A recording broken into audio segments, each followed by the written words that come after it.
দেখলেন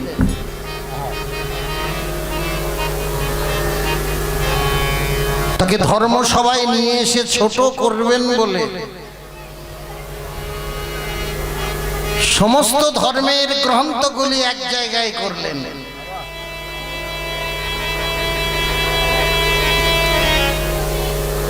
তারপর স্বামীজিকে জিজ্ঞাসা করলেন, প্রভু আপনাদের সব থেকে বড় গ্রন্থ, শক্তিশালী গ্রন্থ কি? লক্ষ্য করে বিবেকানন্দ দেখলেন সমস্ত সম্প্রদায়ের গ্রন্থগুলি সাজানো রয়েছে, সর্বশেষে সাজানো আছে শ্রীমদ্ ভাগবত গীতা। তাই হাসতে হাসতে বললেন, এই গল্প করার জায়গা বাবা একটা পেয়েছিস তোরা, যতক্ষণ এসছি সারাক্ষণ গল্প করে গেলি। পাশের মায়েরা বাবারা কেউ একবার বলে না যে এই তোরা চুপ কর। হরে কৃষ্ণ। এত বড় বড় ছেলে মেয়েরা এত গল্প করে। হরে কৃষ্ণ। বেশ, তা করেছে কি বাবা? আজ ভগবত গীতাটাকে দেখিয়ে বললে, দেখুন যে সমস্ত গ্রন্থগুলি সমস্ত শক্তি ধরে রেখেছে তলায়, এই তো বড়। একবার যদি নাড়িয়ে দিই সব হুড়মুড় করে পড়ে যাবে। সবাই আনন্দেতে ওনাকে একটা পুরস্কৃত করেছিলেন। পুরস্কৃত করে বলেছিলেন যে আপনি হিন্দু ধর্মকে রক্ষা করলেন, সনাতন ধর্মকে রক্ষা করলেন। এই কথাটা এসে মা ভবতারিণীর মন্দিরের সামনে গুরুদেবের কাছে গিয়ে বললেন,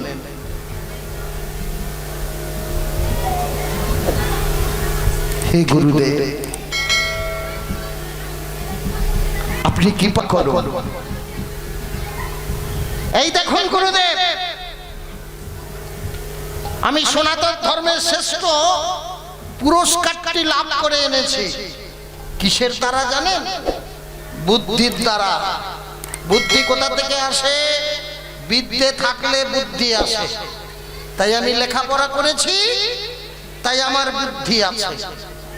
রামকৃষ্ণ তো তাকে অবজ্ঞা করে বললেন, আরে কি লেখাপড়ার ছিরি রে,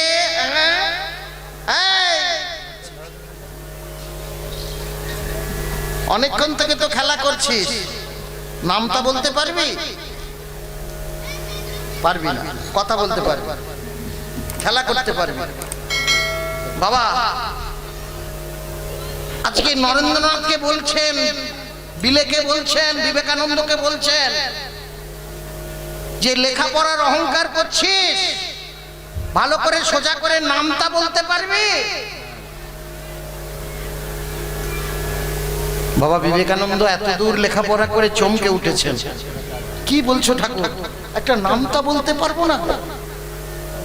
বলছে, কই বল দেখি। এই ভালো করে শুনতো, নয়ের ঘরের নামটা আমাকে বলতো দেখি।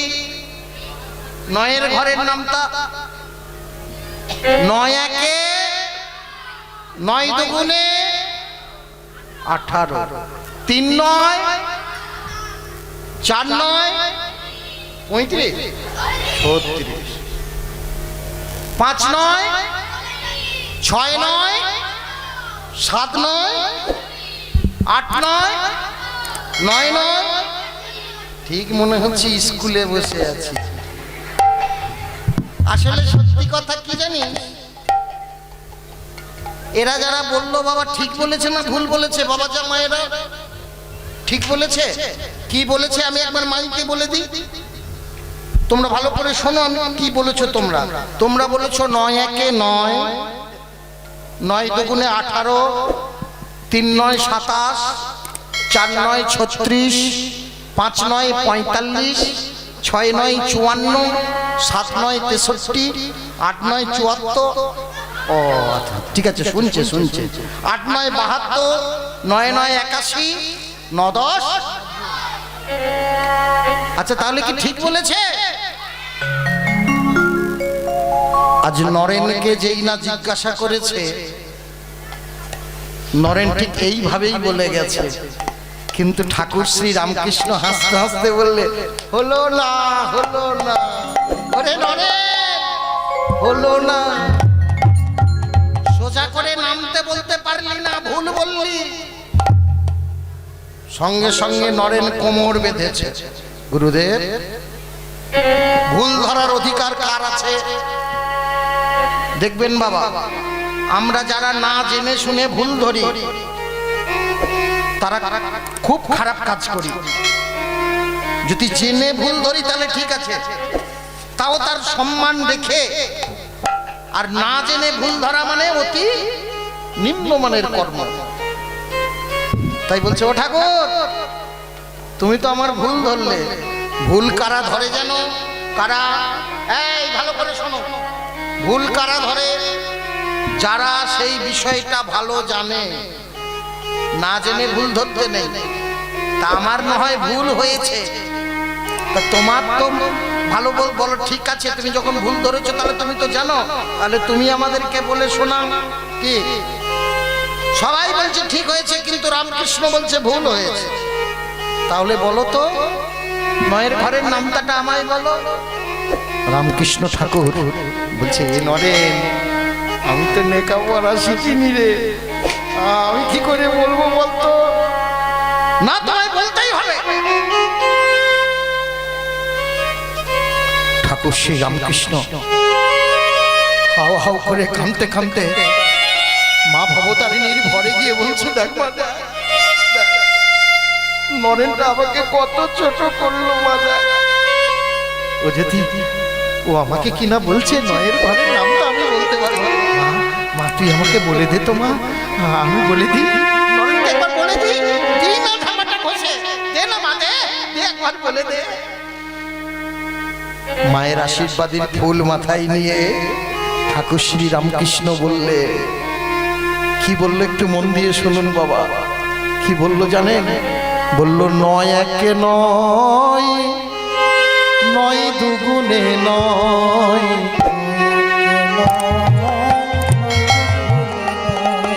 নয় একে নয়, নয় দুগুণে নয়, আজ তিন নয় নয়, চার নয় নয়, নয় নয়, চার নয় নয়, নয় একে নয়, নয় দুগুণে নয়।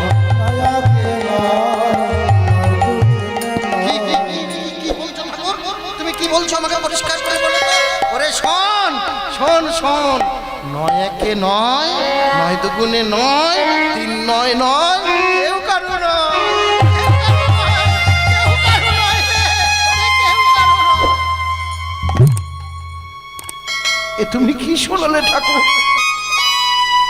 এ তুমি কি শোনালে? এই জগতে কেউ কারো নয় বলছে না।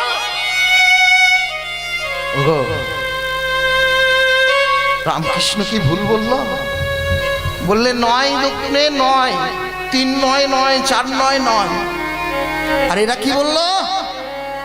এরা বললো নয় একে নয়, নয় দুগুণে 18। আর রামকৃষ্ণ বললে নয় দুগুণে নয়। একটু চিন্তা করে দেখো তো, 18 কত কত? 1 আর 8 কত হয়? 9 হয় না? 3 9 কতই কত? 2 7, 2 আর 7 9 হয় না? 4 9 36, কত? 3 আর 6 9 হয় না? হ্যাঁ গো, 5 9 45, 4 আর 5 9 হয় না? হ্যাঁ, আমার ঠাকুর ভুল বলেছে। 6 9 কত? 54, 5 আর 4 9 হয়? 7 9 63, 6 আর 3 9 হয়? 8 9 72, 7 আর 2 9 হয়? তাহলে কি আমার ঠাকুর ভুল বলেছে? সব থেকে বড় বিদ্যা কোনটা? কৃষ্ণ প্রেম ভক্তি বিদ্যা। যার অন্তরে কৃষ্ণ প্রেম ভক্তি বিদ্যা আছে, তিনিই হলেন সর্বশ্রেষ্ঠ জ্ঞানী বিদ্যমান। আজ আজ হাও হাও করে কাঁদতে কাঁদতে হারে, ফিরে যাও ফিরে যাও ফিরে যাও ফিরে যাও ফিরে যাও ফিরে যাও ফিরে যাও সুদর্শন ফিরে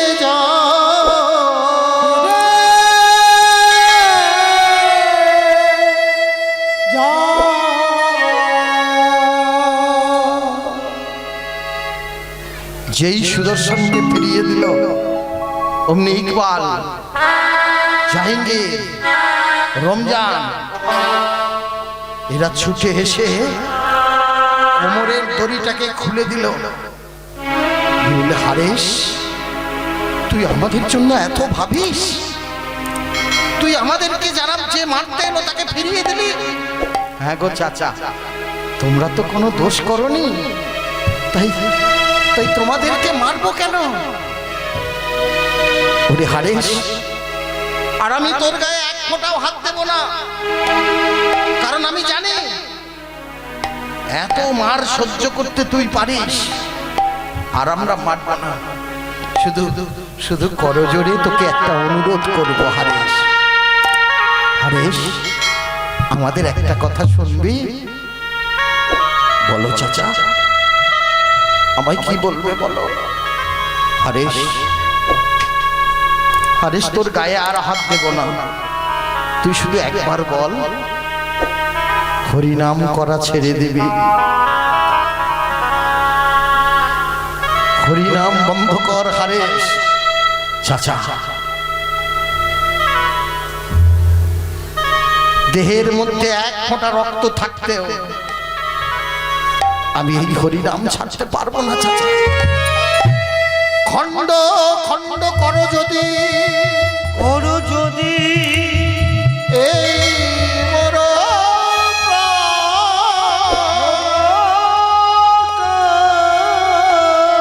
তথাপি বলিব মদনে হরে কৃষ্ণ হরে কৃষ্ণ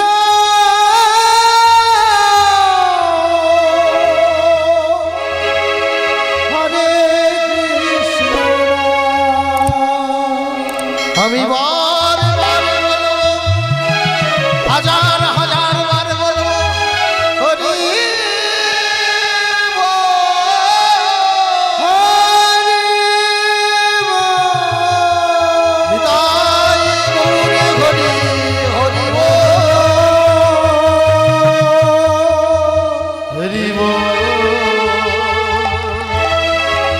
হরি হরি হরি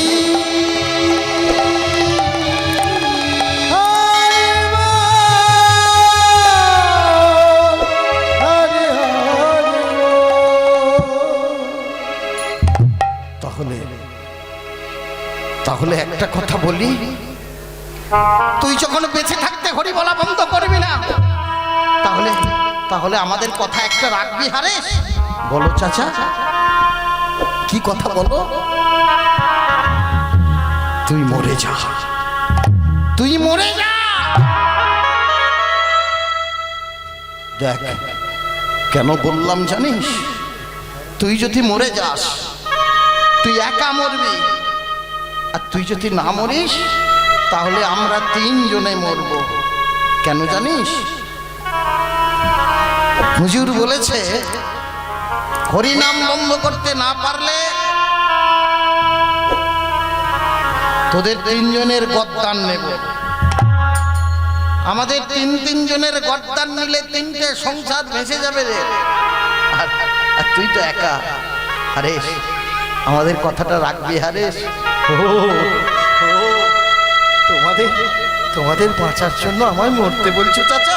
আমি মরবো, আমি মরবো চাচা, আমি মরতেও রাজি আছি। শুধু একটা অনুরোধ চাচা, আমি যখন মরবো না তখন আমার অনেক দিনের